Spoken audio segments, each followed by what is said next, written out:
The massive crystal chamber floated in space, catching starlight from a dozen nearby suns. Inside, representatives from 200 species sat in their designated sections. The air hummed with translation devices working in hundreds of languages at once. This was the Galactic Council, and today marked 50 years since humanity joined their ranks. Ambassador Jiwan Li stood in the human section, watching the celebration displays fade. She had prepared a speech about cooperation and friendship. She would never get to give it. High Chancellor Krilvan rose from his elevated platform. His insect-like body clicked and chittered as he moved. The translation came through clearly in every language. We now present new regulations for member species. Jiwan felt a cold sensation in her stomach. New regulations announced without warning? That was never good.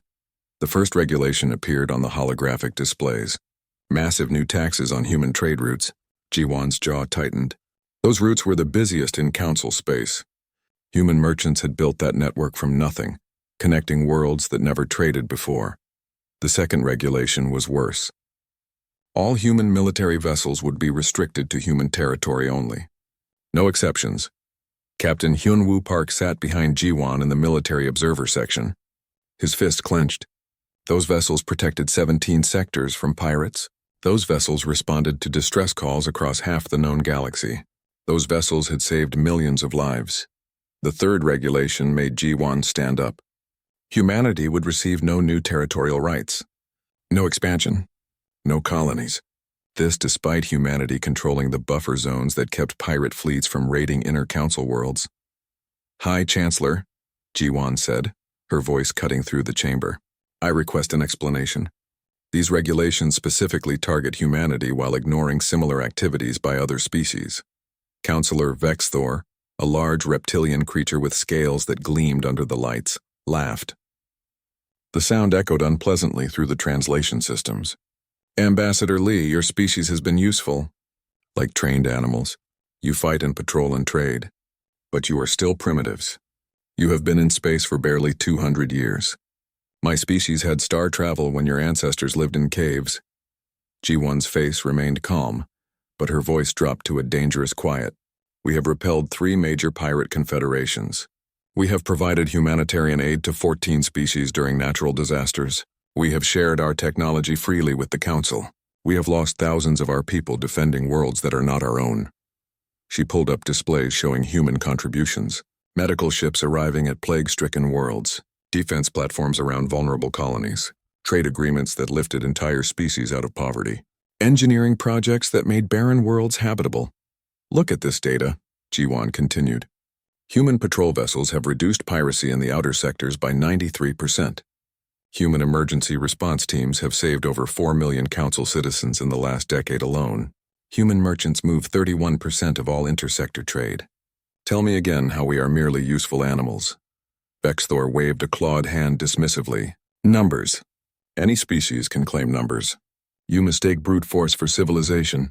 You are guard dogs, nothing more. Good at violence and manual labor. This is why we restrict you. You need guidance from truly advanced species. Other counselors nodded. Some looked uncomfortable, but none spoke up for humanity.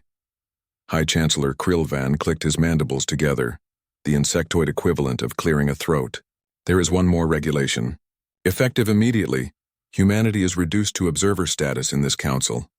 The chamber went silent. Observer status. It meant no voting rights. No voice in council decisions. No protection under council law. Humans would be present, but powerless. Observer status, Krilvan continued, will remain until humanity proves it can evolve beyond its violent tendencies. Perhaps in a few centuries you will be ready for full membership again. Hyunwoo watched Jiwan's shoulders straighten. He had served with her for 15 years. He knew that posture. She had made a decision. Jiwan's voice when she spoke was ice-cold and perfectly controlled. High Chancellor Krilvan, counselors of the Galactic Council, representatives of the member species. I have heard your judgment of humanity. I have heard your assessment of our contributions. I have heard your decision regarding our status. She paused, looking around the vast chamber. 200 species. Thousands of representatives. All watching her. The United Terran Federation hereby withdraws from the Galactic Council, effective immediately. We will remove all military assets from Council space within 30 standard days. All humanitarian aid stations will be dismantled. All trade agreements are terminated. All defensive installations will be deactivated and removed. All human personnel will depart Council territory. The silence broke. Councilors shouted questions. Translation devices screeched, trying to keep up with the chaos. Ji-won continued, her voice cutting through the noise. Humanity came to this council with hope. We believed in cooperation between species. We believed in working together for mutual benefit. We were wrong. You do not want partners. You want servants. We decline that role. We wish you well in your future endeavors. Humanity will remember the friends we made here. We will not forget the lessons we learned. But we will not remain where we are not respected. Vexthor's laughter boomed across the chamber again. Withdraw? You are bluffing. You need us. Where will you go? Who will trade with you? Who will defend you from the pirate fleets and hostile species? You will be isolated, alone. You will come crawling back within a year, begging to be readmitted. Other counselors joined in. The laughter spread through the chamber like a wave. Ji-won did not respond to the mockery. She simply gathered her documents, put them carefully into her case, and walked toward the exit. The entire human delegation followed her. Hyunwoo fell into step beside her as they left the chamber. Behind them, the laughter continued. They think we are bluffing, Hyunwoo said quietly. I know, Ji-won replied. Do we have authorization from Earth? Ji-won's smile was thin and cold. I have full authority to act in humanity's best interests. This is in our best interests. Contact Admiral Tae-yang. Tell him to begin Operation Exodus. All human assets, all personnel, all information. Everything leaves Council space within 30 days. Hyunwoo nodded. And after we leave? After we leave, the Council will learn what humanity actually contributed. They will learn the difference between having us as partners and trying to rule us. They will learn that respect is not negotiable. Back in the chamber, Councillor Brental, a methodical Vendorian known for careful analysis, pulled up his personal datapad. He began calculating what humanity's withdrawal would actually mean.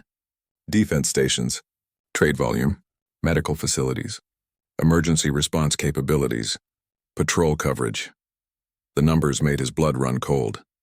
He tried to raise his concerns, but Vexthor was still talking, still laughing, still dismissing humanity as insignificant. Other counselors were celebrating. The troublesome humans were leaving. The aggressive primitives were gone. The council would be better without them.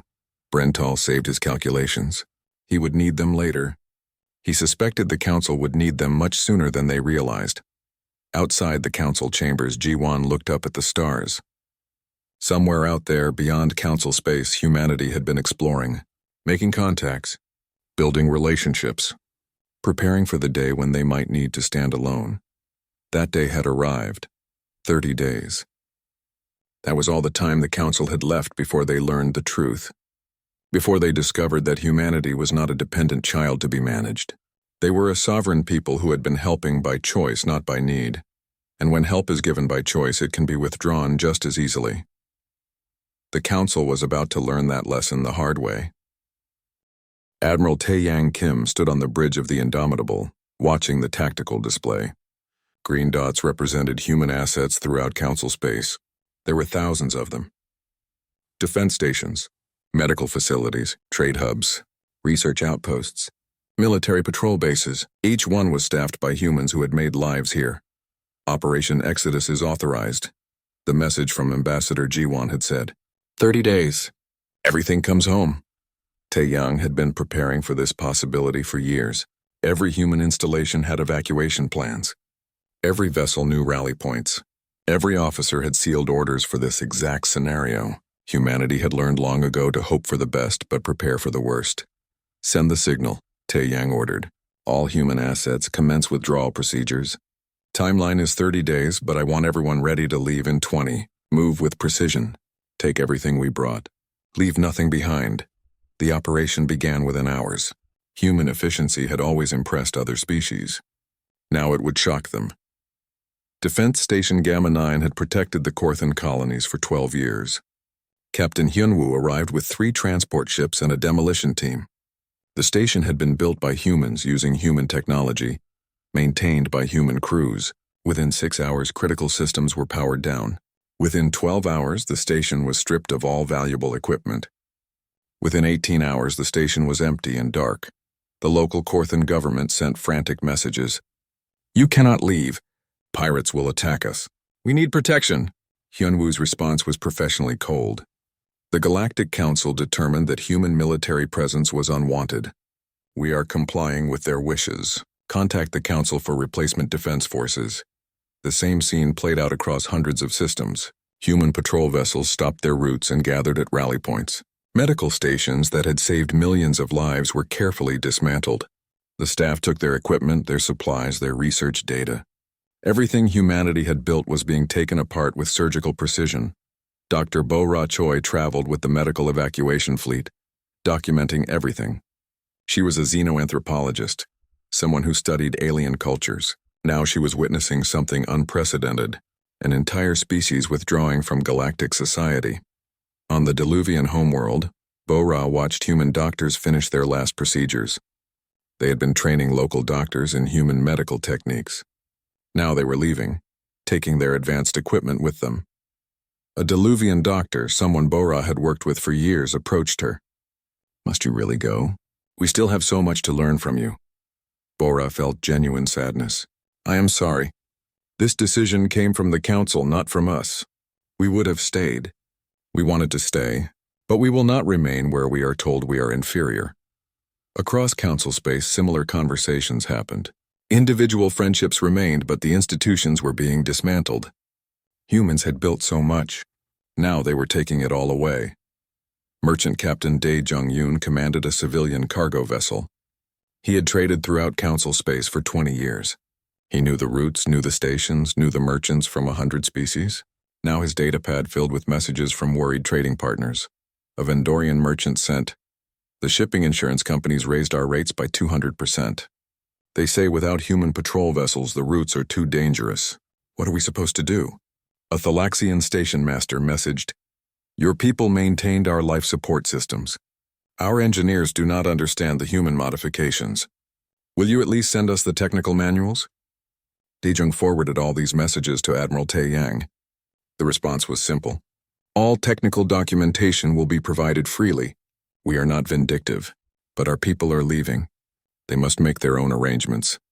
The Council watched the withdrawal with mixed feelings. Many councilors celebrated. Street parties happened on several worlds. Banners proclaimed freedom from human influence. "The warmongers are leaving," became a popular phrase. But some voices expressed worry. Councillor Brental tried to raise concerns in an emergency session. "We are making a catastrophic mistake. Look at what is leaving. Defense coverage, trade infrastructure, medical capabilities, emergency response. We have not prepared to replace any of this." Vexthor dismissed him. "We have 200 species in this council. We will redistribute responsibilities. Human contributions were never as important as they claimed." High Chancellor Krilvan agreed. The council stood strong for 10,000 years before humans arrived. "We will stand strong after they leave. This is a minor adjustment." But Brental kept running calculations. Humans had operated 847 defense stations. They provided emergency response for 17 sectors. Their merchant fleet moved 31% of all intersector trade. Their medical facilities treated species that no other medical systems could help. Their engineering expertise had upgraded infrastructure across the council. Who would replace all of that? And how quickly? By day 15, half of human assets had been removed. By day 20, 80% were gone. The speed was frightening. Humans had routes throughout council space, but they were pulling them up without hesitation. On day 25, Admiral Tae-yang gathered the human fleets at 3 massive rally points at the edge of council space. Thousands of vessels, military ships, cargo haulers, research vessels, colony transports, every human ship in council territory. Standing on the bridge of the Indomitable, Tae-yang looked at the assembled fleet. This was the entire human presence in council space. Military might, economic power, scientific knowledge. All of it about to leave. "All vessels report ready," his communications officer said. Tae-yang nodded. "Send final message to the council. United Terran Federation forces have completed withdrawal from council space as requested. We leave behind complete technical documentation for all systems we built. We wish the Council well. Humanity out, he paused, then added quietly. Navigation. Set course for the outer territories, the uncharted regions, where we have been quietly building for the last 20 years. His officers smiled. The Council thought humans were leaving to be isolated. The Council thought humanity had nowhere to go. The Council was wrong. For 2 decades, human exploration vessels had been making contact beyond Council borders, meeting new species, building relationships, establishing outposts, preparing for a future that might not include the Council. That future was now. On day 30, the last human vessel crossed the border. Council sensors watched thousands of ships jump into hyperspace, heading away from known space, heading into the unmapped regions, heading into the unknown, and then they were gone. The Galactic Council celebrated. They had removed a problematic species. They had freed themselves from human influence. They were independent again. Vexthor gave a speech that was broadcast throughout Council space. Today we prove that the Council does not need aggressive newcomers. We are strong. We are united. We will prosper without human interference. The celebration lasted 3 days. On the 4th day, the first pirate attacks began. On the 5th day, shipping insurance companies refused to cover vessels traveling through the outer rim, too dangerous without human patrols. On the 6th day, 3 space stations reported critical life support failures. Human engineers had maintained the systems. Now there were no human engineers. On the 7th day, Councillor Brental tried one more time to raise his concerns. This time people listened, but it was too late. The humans were gone. And somewhere beyond the borders of Council space, Admiral Tae Yang smiled as his fleet arrived at New Horizons Station, a massive human installation that had been under construction for 15 years. Around it, vessels from 7 non-Council species waited in friendship. Humanity had not left to be alone. They had left to be somewhere they were valued. The Council would figure that out eventually. The question was how much they would lose before they did. The human fleet arrived at the Krovan border 3 days after the attack. 97 warships dropped out of hyperspace in perfect formation. They hung in the darkness, their weapons ready but not yet firing, waiting. Supreme Commander Morlax watched them from his flagship. His reptilian face twisted into what passed for a smile among his kind. Only 97 ships, he said to his officers. We have 300. They are outnumbered 3 to 1. This will be easier than I thought. Should we attack, Commander? Asked one of his captains. Wait, Morlax said. Let them speak first. Let them beg. It will be amusing. A communication request came through. Morlax accepted it. Commander Boranam's face appeared on his screen. She looked calm. Too calm. Her eyes were like ice.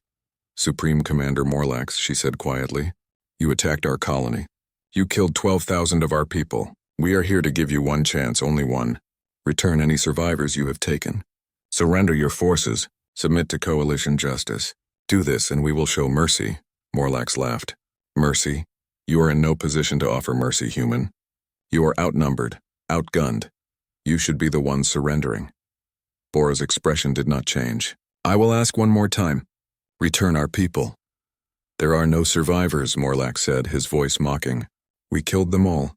Every last one. What will you do about it, weak little human? For a moment, Bora said nothing. Then she spoke, her voice soft but carrying absolute certainty. You just made the worst mistake of your species' existence.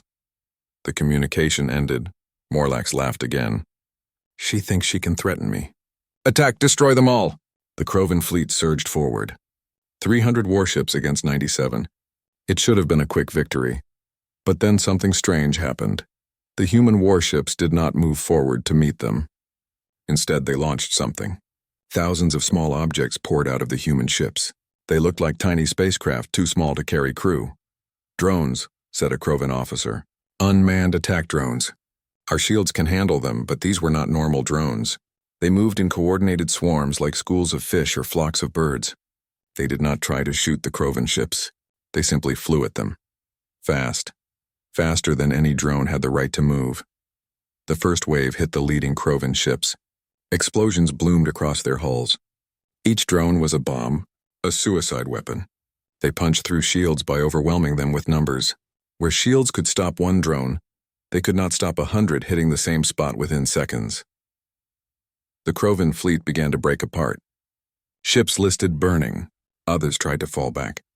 But the drones followed, always coordinating, always finding weak spots, never stopping. In 10 minutes, the Krovan lost 60 ships. 60 ships destroyed by unmanned weapons. Ships that had cost fortunes to build, crewed by trained soldiers. All gone, and the human warships had not fired a single shot. Morlax stared at his screens in horror. What is this? What kind of warfare is this? Then Boranam's voice came over open communication. Every ship in both fleets could hear her. That was restraint. That was us holding back. Return our people, or we will show you what we do when we are not restrained. Morlax was shaking with rage. How dare these humans humiliate him? How dare they fight without honor? He would show them what real warriors could do. He had an idea. A cruel idea. One that would hurt them where it mattered most. Bring me the human prisoners, he ordered. But Commander, you said there were no survivors. I lied. We took 50 prisoners from the colony. Bring them to the command deck. We will broadcast this to the humans. Let them watch. What Morlax did next would haunt him in his final moments. He executed all 50 human prisoners on live broadcast. He made sure every human ship could see it. He wanted them to feel pain. He wanted them to break. On the Coalition monitoring station, Threxus watched in horror. No, he whispered. No, you fool. You absolute fool. Threxus had studied humans for years. He had read their history. He knew their psychology. And he knew exactly what was about to happen. Morlax thought he was hurting the humans, breaking their spirit. He did not understand that he had just removed the only thing holding them back. Mercy. On the human flagship, Boranam watched the executions without expression. When they ended, she turned to her crew. Her voice was quiet, calm, terrifying in its certainty. They chose this, she said. Remember that. They were given mercy. They refused it. They killed our people while we watched. Now we show them what humans really are. She activated a communication channel. Taiyang, you are authorized. Show them creativity. Across Krovan space, 50 special operations teams received their orders. Teams that had been hiding in Krovan territory for 3 years. Teams that knew every weakness in Krovan infrastructure. Teams that had been trained in methods the Coalition had never imagined. Operation Phantom began. The first thing to go was the power. On 7 Krovan worlds, the electrical grid simply died. No warning, no explanation. Lights went out. Heat stopped. In the cold of space on orbital stations, people began to freeze. Then the communications went down. Military channels, civilian networks, everything. The Krovan military could not coordinate, could not send orders, could not call for help. Food production facilities experienced catastrophic failures. Water treatment plants stopped working. Transportation systems crashed. Within hours, Krovan civilization began to collapse, and no one saw the humans doing it. No one caught them. No one even knew they were there. Krovan soldiers searched frantically for the saboteurs. They found nothing. Just their own systems failing one by one. Their ships refusing commands. Their weapons malfunctioning at critical moments. It was as if ghosts were attacking them.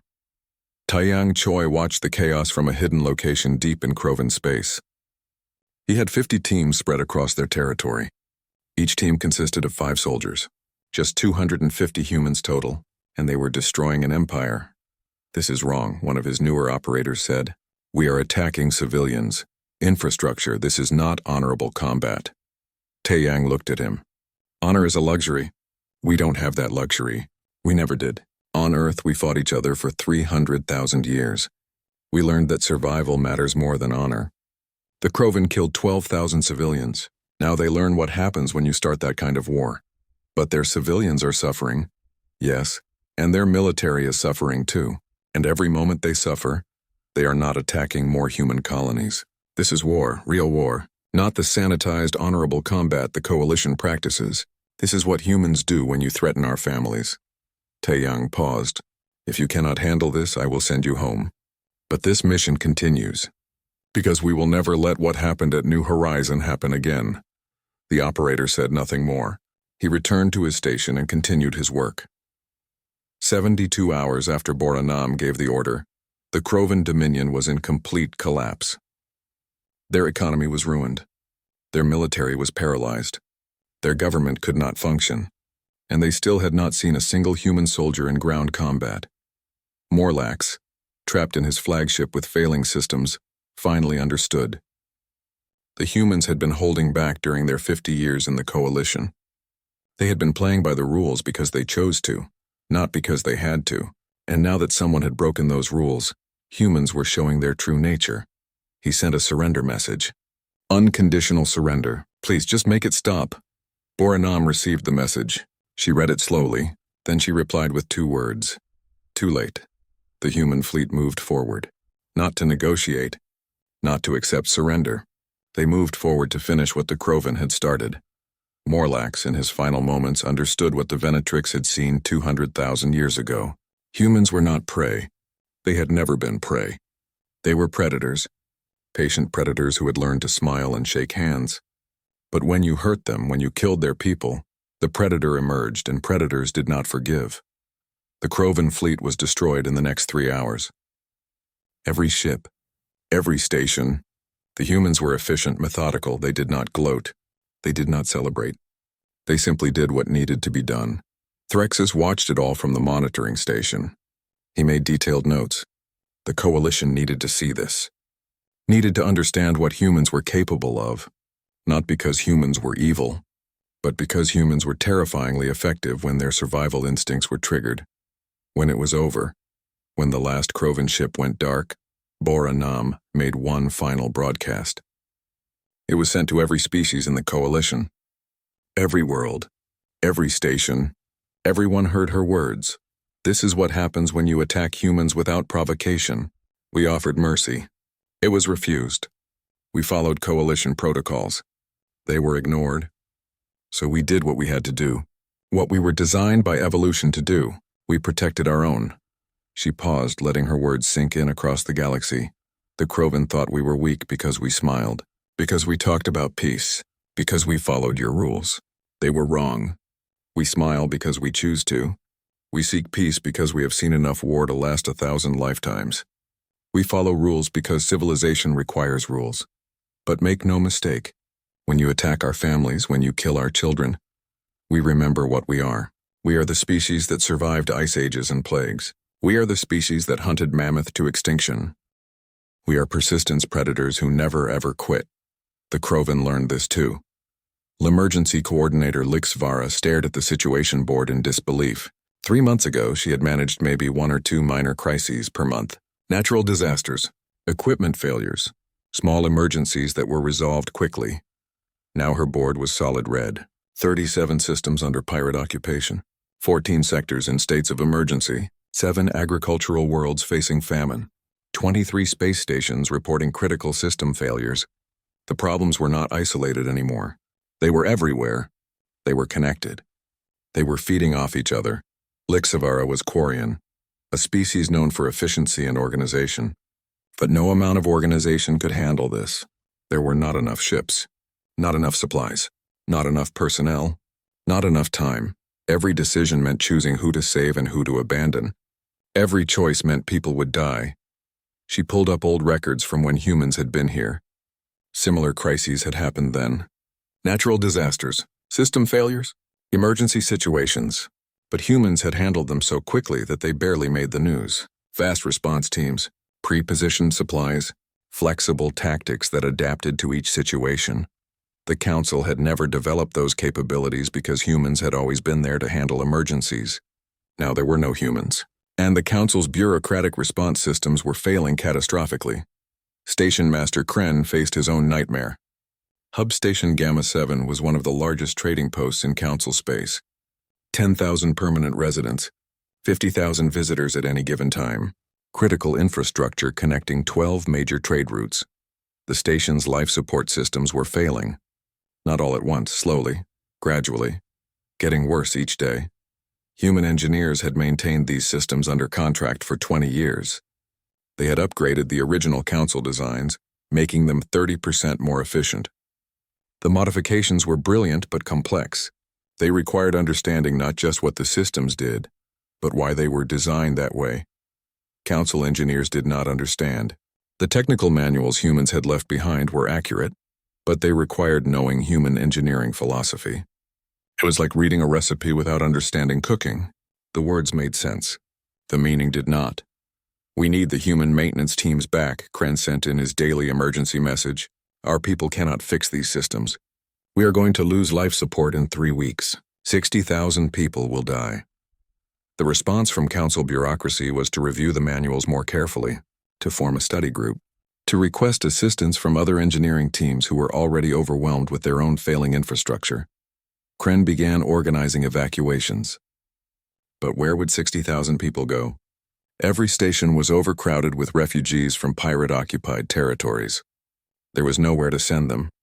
Ambassador Inther was Diluvian, a species that had worked closely with humans for decades. She had learned to respect human capabilities. Now she watched the council collapse and felt only frustration. She prepared a proposal. Send a diplomatic mission to contact humanity. Apologize for the council's mistakes. Request their return under better terms. It was the obvious solution. High Chancellor Krilvan rejected it immediately. "We will not show weakness. We will not crawl back to them. Council species will solve council problems." "How?" Inther demanded. "Tell me how we solve problems that are getting worse every day." "Show me the plan." Krilvan had no plan, only pride. Only the desperate hope that somehow the situation would improve on its own. It did not improve. It got worse. Pirate Lord Skrax was no longer just raiding. He was building an empire. Multiple pirate confederations had united under his leadership. Together, they controlled 52 systems. They had their own economy, their own infrastructure, their own military force that rivaled the Council's. The Council fleet finally engaged Skrax's forces in the Battle of Thrax's Cluster. It was the first major military operation since humans left. The Council won, technically. They destroyed 3 pirate capital ships and scattered the enemy fleet. But they lost a quarter of their own ships in the process. Their tactics were designed for set-piece battles between formal fleets. Skrax used guerrilla warfare, hit and run, ambushes, tactics the humans had been trained to counter but the Council did not understand. The Council declared victory, but every military analyst knew the truth. They won one battle at devastating cost. Skrax still controlled dozens of systems. He had hundreds of ships remaining. The Council could not afford many more victories like this. The economic collapse accelerated. 60% of intersector trade had stopped. Worlds that depended on imports faced shortages of everything. Food, medicine, manufacturing supplies. Basic necessities riots broke out on 17 worlds. Angry populations demanding their governments fix the problems. But the governments could not fix them. The systems that had sustained galactic civilization for decades were breaking down. 3 colony worlds had to be evacuated completely. They could not sustain themselves without trade. Millions of people became refugees. Billions of credits and infrastructure abandoned. Entire worlds going dark. Councillor Brental forced another emergency session. This time attendance was mandatory. Every councillor had to be present. They needed to see the truth. He presented the data with brutal honesty. In 3 months, we have lost more territory than in the past 50 years. We have lost more lives. We have lost more economic productivity. The trend is accelerating. In 6 months, we may lose control of a third of council space. In a year, the council may cease to exist as a functioning government. The chamber was silent. Even Vexthor did not interrupt. Brental continued. The human presence was not optional. It was fundamental to how the council functioned. We built our civilization on foundations they provided. We never saw those foundations, because they supported everything so well. Now they are gone and we are collapsing. He brought up specific examples. Human patrol vessels had prevented pirate raids. Human merchants had maintained trade networks. Human engineers had upgraded infrastructure. Human medical researchers had developed treatments. Human emergency responders had saved lives. Human diplomatic efforts had smoothed conflicts between species. Every aspect of council operations had depended on human contributions in ways large and small. Remove those contributions and everything fell apart. We need to contact them, Brental said flatly. Request their return.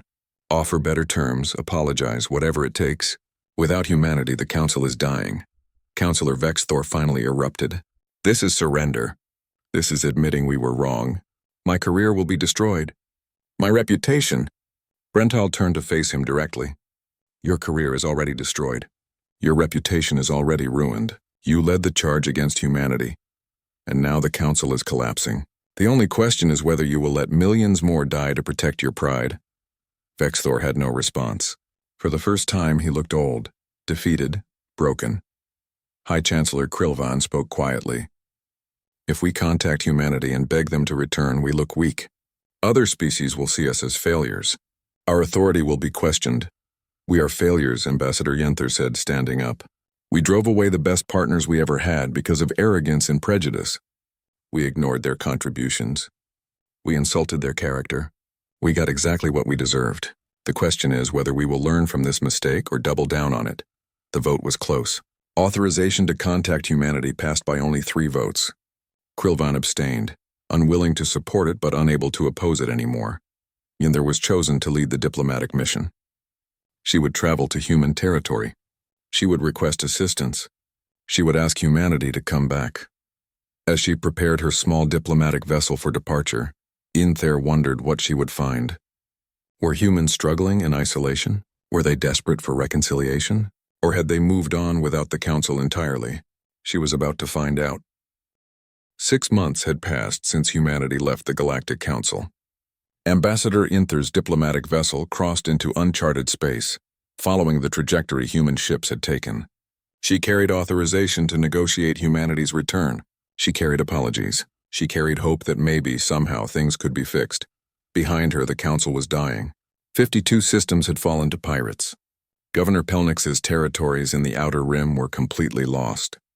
Millions of refugees flooded inner systems. The Council fleet had won exactly 1 major battle against Pirate Lord Skrax. It cost them 1/4 of their ships. They were losing the war. The economic situation was catastrophic. Galactic trade had declined by 75%. Dozens of worlds faced famine. The medical crisis had become epidemics. Diseases that were treatable 6 months ago now killed millions. Space stations were failing. Infrastructure was collapsing. The Council was falling apart. Councillor Vexthor, who had led the charge against humanity, was politically destroyed. His own people blamed him for the disaster. His homeworld faced pirate raids that would have been impossible when human defense grids protected them. Those grids had been designed and maintained by human engineers. Now they were dark. Now his people were dying. Vexthor had issued a public apology to humanity, a message he knew they would probably never see, let alone accept. Then he disappeared from public life, his career and reputation destroyed by his own arrogance. Yenther thought about all of this as her vessel's sensors detected something ahead. Energy signatures? Lots of them. A major installation. She dropped out of hyperspace and stared at what her sensors showed her. Then she looked out the viewport to confirm it with her own eyes. New Horizon Station hung in space like a small city. Massive, modern, bustling with activity. Dozens of ships moved in carefully coordinated patterns. But they were not all human ships. Some were designs she had never seen before. Unidentified vessel, this is New Horizon Station Control. A voice came through her communication system. Human voice, speaking Council standard language.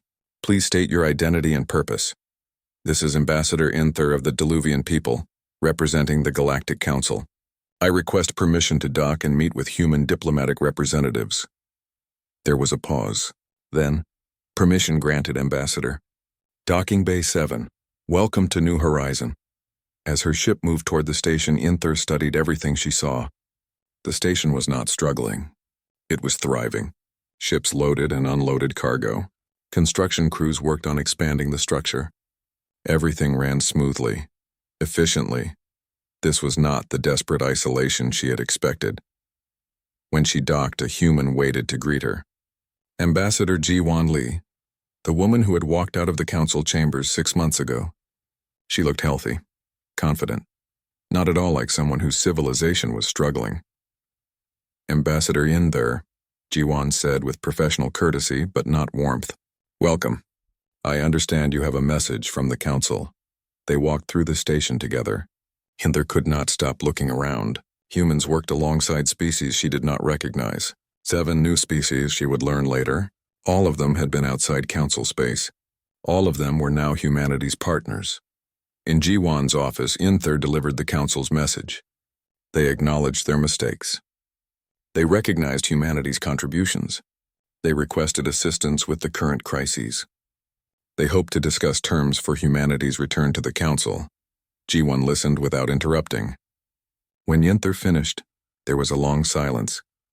The United Terran Federation will provide humanitarian assistance, G1 said finally, because that is who we are. We will not stand by while innocent people suffer regardless of politics. Our medical ships will deploy to help with the epidemics. Our cargo vessels will deliver food to starving worlds. We will provide military support to evacuate refugees from pirate-occupied systems.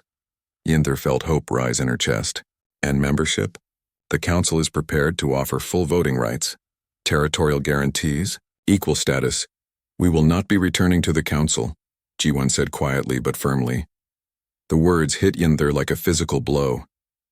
But we need you. The Council is collapsing without us holding it up, G1 finished. Yes, we know. We warned you this would happen. You chose not to believe us. She stood and walked to the window overlooking the station. Look out there, Ambassador. 7 new species who welcomed us as equals, who value our contributions, who treat us as partners, not servants. We have trade agreements based on mutual benefit, defense pacts based on shared security, research collaborations based on respect. We built in 6 months what we tried to build in 50 years with the Council. The difference? These species wanted partners. The Council wanted guard dogs. Yinther tried another approach. The Council has changed. Councillor Brental leads the government now. He understands what went wrong. He is implementing reforms. Reforms forced by crisis, G1 said, not by genuine change of heart. The Council learns to value us only when we are gone. That is not partnership. That is dependency. Later, Yinther met with Admiral Hyunwoo Park. He commanded the Terran Defense Forces now. He was even more direct than G1. We lost good people protecting Council worlds, he said. I can name every single one. Can Vexthor? Can Krillvan? Did they even notice when humans died for them? Or were we just expendable guard dogs? He pulled up records. Human casualties over 50 years of Council membership. Thousands of names. Military personnel who died fighting pirates. Engineers who died in system failures. Medical staff who died treating plagues. Emergency responders who died in disasters. We gave everything to the Council, Hyunwoo said. Blood. Resources. Knowledge. Friendship. What did we get in return? Contempt, restrictions, insults. Why would we go back to that? Yinther had no answer. She was starting to understand the truth. Humanity did not need the Council. They never had. Humans joined the Council believing in a community of species working together. When that belief proved false, they built what they wanted elsewhere, and they succeeded. Before she left, Yinther toured New Horizons Station properly. She saw research facilities where human and alien scientists worked together. She saw trade centers where 7 species exchanged goods freely. She saw military coordination centers where defense was planned cooperatively. She saw what the Council could have been, what it should have been, what it failed to be. The Human Alliance, as they called it, was everything the Council pretended to be. Equal partnership, mutual respect, shared prosperity. No species dominated. No species was considered primitive. Every voice mattered. G1 saw her off personally. We will help with the humanitarian crises, she said again. Our ships will leave for Council space within the week.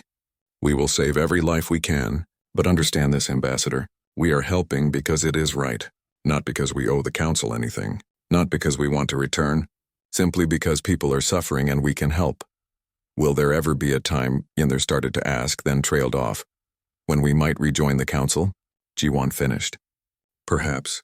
Generations from now, if the Council proves it has genuinely changed. If it becomes what it should have been all along. But that is for our descendants to decide. This generation has moved on. Yinther returned to Council space with humanitarian relief ships but without hope of humanity's return. She delivered her report to the Council personally. They do not need us, she said simply. They never did. We needed them. We still need them. But they have moved beyond us. They built something better elsewhere. Something we could have had if we had treated them as equals. The chamber was silent. The truth was finally undeniable. Humanity had won, not through conquest, not through force. They won by being what the Council was supposed to be but never was. The Council had rejected humanity. Now humanity had rejected them back. And unlike the Council, humanity had alternatives. The lesson was learned. But it was learned too late.